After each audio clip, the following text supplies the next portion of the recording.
అందరికీ నమస్తే. Welcome back to our channel. నేను మీ రమ్య.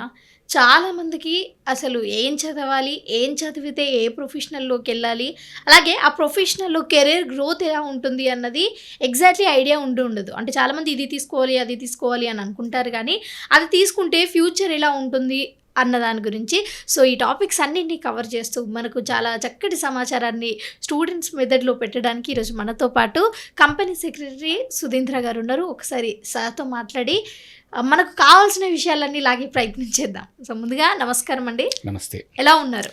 నేను బాగున్నానండి. సో మీరు ఒక కంపెనీ సెక్రటరీ అంటే కంపెనీ సెక్రటరీ అంటే మీరు ఇంతకుముందు ఫస్ట్ ఏం చదువుకున్నారు అండ్ ఈ ఫీల్డ్కి ఎలా వచ్చారు అండ్ ఈ కెరియర్లో అంటే కంపెనీ సెక్రటరీ ఏ కంపెనీస్లో యూజ్ అవుతుంది అండ్ మీకు కెరియర్ గ్రోత్ ఎలా ఉంటుంది? ముందుగా బీఆర్కే న్యూస్కి చాలా ధన్యవాదాలండి. నా ధన్యవాదాలు. రమ్య, మీకు ధన్యవాదాలు నాకు ఈ ఆపర్చునిటీ ఇచ్చినందుకు. కంపెనీ సెక్రటరీ అనేది కార్పొరేట్ రంగంలో ఒక అత్యున్నతమైన వృత్తి. కార్పొరేట్ సెక్టర్లో మీరు చూస్తే బోర్డ్ ఆఫ్ డైరెక్టర్స్ కింద ఉన్న ఒక ముఖ్యమైన అధికారి. ఒక కంపెనీ అంటే బోర్డ్ ఆఫ్ డైరెక్టర్స్ అంటే ఫస్ట్ కంపెనీకి ఓనర్స్, కంపెనీని మేనేజ్, కంపెనీని అడ్మినిస్టర్ చేయగలిగే ఎబిలిటీ ఉన్నవాళ్ళు, వాళ్ళు చట్టబద్ధంగా కంపెనీని నడిపించే బాధ్యత ఉన్నవా ఒక గ్రూప్ పేరు, అది బోర్డ్ ఆఫ్ డైరెక్టర్స్. అంటే వాళ్ళకి కొంచెం షేర్స్ ఉంటాయి కదా. షేర్స్ ఉండొచ్చు, ఉండకపోవచ్చు, కానీ కంపెనీ ఓనర్స్, షేర్ హోల్డర్స్ వాళ్ళు వేరే వాళ్ళు ఉంటారు. కానీ కంపెనీని రోజు రెగ్యులర్గా నడిపించడానికి, బిజినెస్ నడిపించడానికి ఒక బోర్డ్ ఆఫ్ డైరెక్టర్స్ అని ఉంటుంది. ఇది చట్టబద్ధంగా కంపెనీస్ యాక్ట్ అని ఒకటి ఉంటుంది. దాని కింద అపాయింట్ అయిన డైరెక్టర్లు ఉంటారు. కంపెనీ అనేది చట్టంలో ఒక వ్యక్తి కానీ మనిషి కాదు. అంటే మామూలుగా ఒక హ్యూమన్ బీయింగ్, ఒక మనిషికి ఉన్నట్టుగా కాళ్ళు, చేతులు, ఆలోచన విధానం అనేది ఉండదు. కానీ అదొక వ్యక్తి. అంటే ఆ కంపెనీకి కూడా హక్కులు ఉంటాయి, ఆస్తులు ఉంటాయి, బాధ్యతలు ఉంటాయి. దాన్ని కోర్టుకి తీసుకెళ్ళొచ్చు. సో రకరకాల దాన్ని ఇంగ్లీష్లో కార్పొరేట్ లీగల్ ఎగ్జిస్టెన్స్ అని అంటారు. ఒక బాడీ కార్పొరేట్ అది. సో ఈ కంపెనీ నిర్వహణ సరిగ్గా జరుగుతుందా, చట్టబద్ధంగా జరుగుతుందా, చట్టానికి అనుగుణంగా జరుగుతుందా అని చూసే ఒక వ్యక్తి, ఒక వృత్తి కంపెనీ సెక్రటరీ. ఓకే, అంటే అన్నీ లీగల్గా సక్రమంగా జరుగుతున్నాయా లేదా అని చెక్ చేసేది. ఎగ్జాక్ట్లీ. సో కంపెనీకి రకరకాల చట్టాలు, కంపెనీస్, ఇందాక నేను చెప్పినట్టు కంపెనీస్ యాక్ట్ అనేది మెయిన్గా. అది కాకుండా మీకు కంపెనీ లిస్టింగ్ అయిందనుకోండి, ఇప్పుడు స్టాక్ ఎక్స్చేంజ్లో కంపెనీ షేర్స్ లిస్ట్ అయ్యాయంటే మీకు సెబీ రెగ్యులేషన్స్ ఉంటాయి, స్టాక్ ఎక్స్చేంజ్ రెగ్యులేషన్స్ ఉంటాయి, డిపాజిటరీ అప్లికబిలిటీ ఉంటుంది. సో రకరకాల వేరే వేరే చట్టాల అప్లికబిలిటీ ఆ కంపెనీ మీద ఉంటుంది.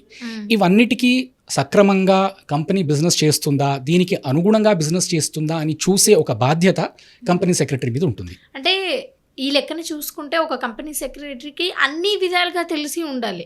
అంటే అన్ని సెక్టర్స్లో కొంచెమైనా అనుభవం ఉండాలి, కరెక్ట్గా వెళ్తుందా లేదా అని తెలుసుకోవాలి. అబ్సల్యూట్లీ అండి.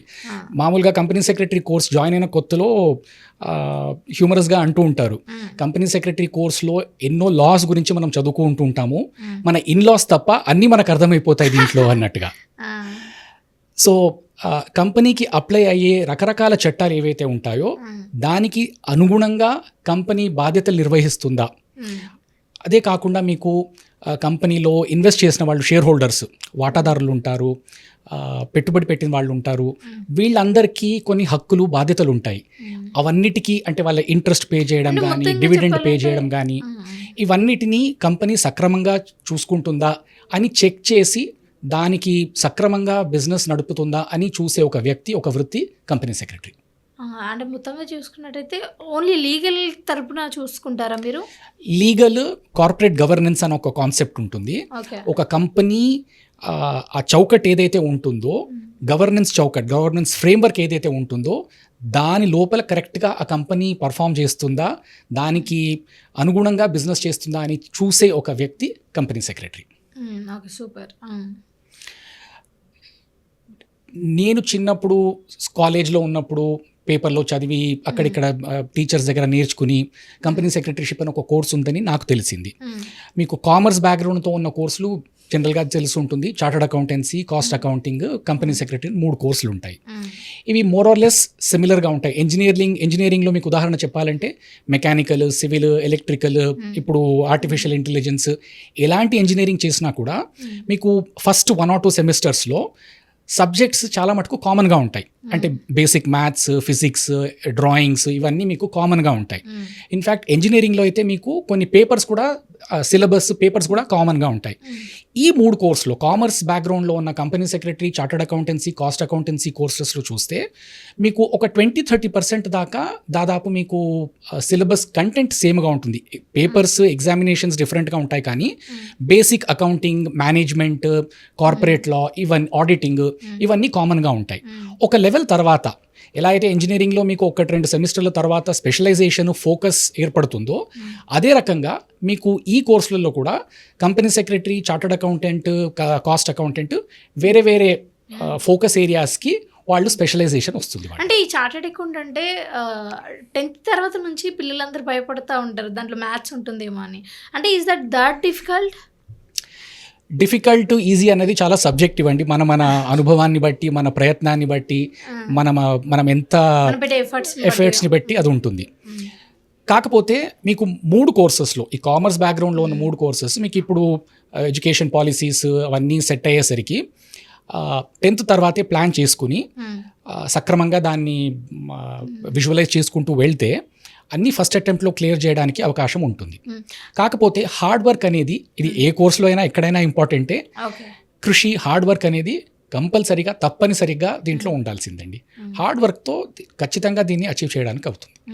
అంటే సిఏ, సిఎస్, కాస్ట్ అకౌంటెంట్ ఈ 3 అంటే ఈ 3 చేస్తేనే మన కంపెనీ సెక్రటరీకి రిలేటెడ్ అయ్యే అవకాశం ఉండొచ్చా, లేకపోతే వేరే బ్యాక్గ్రౌండ్ నుంచి కూడా రావచ్చా?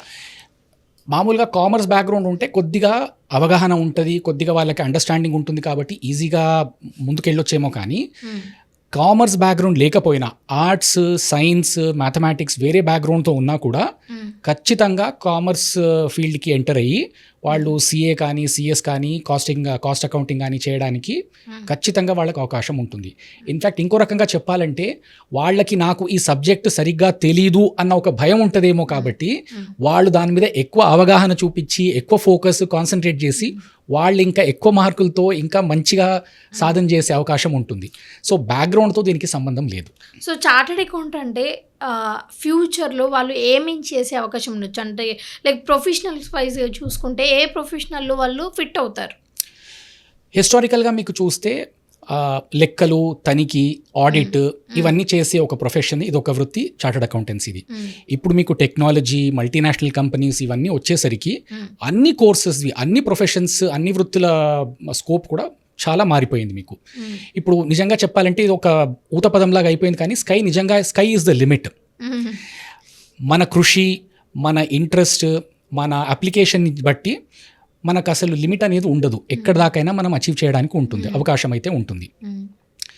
చార్టర్డ్ అకౌంటెన్సీ ఒకప్పుడు బేసిక్ అకౌంటింగ్ అండ్ ఆడిటింగ్ చేసేవాళ్ళు, కానీ ఇప్పుడు tax, financial management, consultancy, advisory, management accounting ఇలా రకరకాల వేరే వేరే ఏరియాస్కి ఎక్స్పాండ్ అయ్యి అసలు ఇండస్ట్రీలో ప్రొఫెషనల్స్ చేయలేనిది ఇప్పుడు ఏమీ లేదు. ఇది applicable to all 3, company secretaries కావచ్చు, కాస్ట్ అకౌంటెంట్స్ కావచ్చు, చార్టర్డ్ అకౌంటెంట్స్ కావచ్చు, ముగ్గురికి కూడా స్కై నిజంగా ఈజ్ ద లిమిట్. వాళ్ళ ప్రయత్నాన్ని బట్టి, వాళ్ళ ఆసక్తిని బట్టి వాళ్ళు ఏదైనా అచీవ్ చేయడానికి అవకాశం అయితే ఉంటుంది. సో బోర్డ్ ఆఫ్ డైరెక్టర్స్ తర్వాత నెక్స్ట్ కంపెనీ సెక్రటరీ అని మీరు అన్నారు కాబట్టి వీళ్ళ గ్రోత్ ఎలా ఉండొచ్చు? అంటే బేసిక్ శాలరీ ఆర్ ఎక్స్పీరియన్స్ వచ్చాక ఇలా ఉండొచ్చు? చాలా మటుకు చెప్పాలంటే legally there is a term called ex ఆఫిషియో.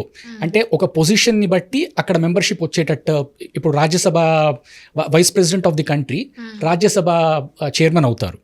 So అది ఎక్స్ ఆఫిషియో, ఒక పొజిషన్ హోల్డ్ చేసినందుకు ఆటోమేటిక్గా వచ్చే ఇంకొక పొజిషన్. సో ఒక company secretary is something like an ex officio board participant. I will not say a board member, but ఖచ్చితంగా ఒక board participant. ఒక కంపెనీ సెక్రటరీగా డెసిగ్నేట్ అయిన ఇండివిజువల్, ఒక వ్యక్తి ఎవరైతే ఉంటారో ఆయన బోర్డ్ మీటింగ్స్లో పాల్గొనడానికి అవకాశం ఉంటుంది. ఆయన ప్రతి బోర్డ్ మీటింగ్లో ఉంటారు. బోర్డ్ మీటింగ్సే కాకుండా బోర్డు కింద మీకు రకరకాల కమిటీస్ ఉంటాయి. ఆడిట్ కమిటీ అని ఉంటుంది, లీడర్షిప్, నామినేషన్, రెమ్యునరేషన్ కమిటీ అని ఉంటుంది. Company secretary who is manage everything అన్నట్టు. చట్టానికి సంబంధించింది, గవర్నెన్స్కి సంబంధించింది, డైరెక్టర్స్కి సంబంధించిన విషయాల్లో అయితే ఖచ్చితంగా కంపెనీ సెక్రటరీకి చాలా ఉన్నతమైన స్థానం ఉంటుంది. పాస్ అయిన మరుసటి రోజే ఆయనకు మెంబర్షిప్, మిగతా క్వాలిఫికేషన్ రిక్వైర్మెంట్స్ అన్నీ కంప్లీట్ చేసుకున్న పరిస్థితుల్లో మొదటి రోజే ఆయన బోర్డ్ ఆఫ్ డైరెక్టర్స్తో, మేనేజింగ్ డైరెక్టర్తో, చైర్మన్తో కలిసి కూర్చొని మాట్లాడే అవకాశం ఉంటుంది కంపెనీ సెక్రటరీ ప్రొఫెషన్కి. ఇది ప్రాబబ్లీ బహుశా వేరే ఏ ప్రొఫెషన్లో లేని ఒక అడ్వాంటేజ్, ఒక ఉన్నతమైన అవకాశము కంపెనీ సెక్రటరీ ప్రొఫెషన్కి ఉంటుంది.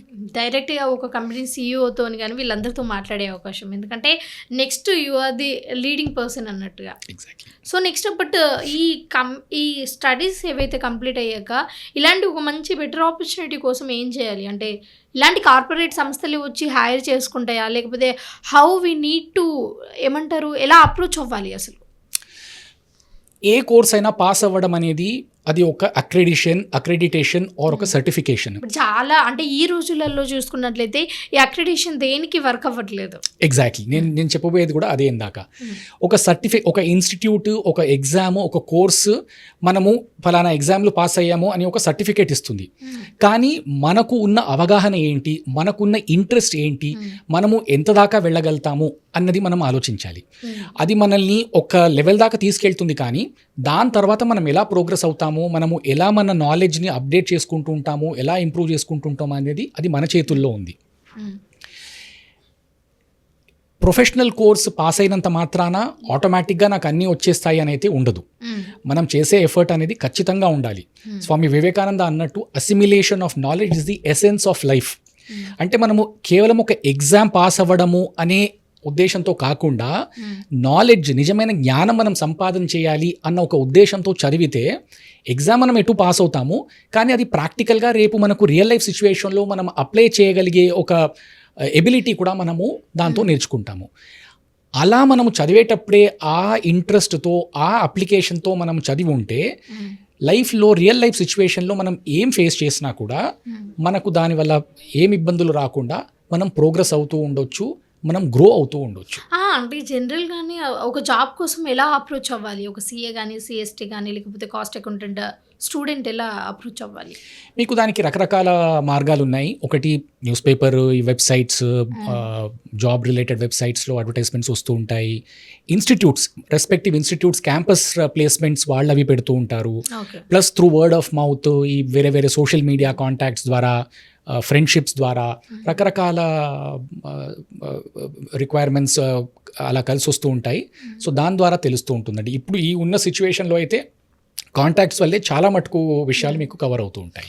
ఓకే అండి, thank you so much. CS అలాగే కంపెనీ సెక్రటరీ, కాస్ట్ అకౌంటెంట్, వీటన్నింటి గురించి కూడా మాకు తెలియని ఎన్నో విషయాలు కూడా మీరు చెప్పారు. Thank you so much. ధన్యవాదాలండి.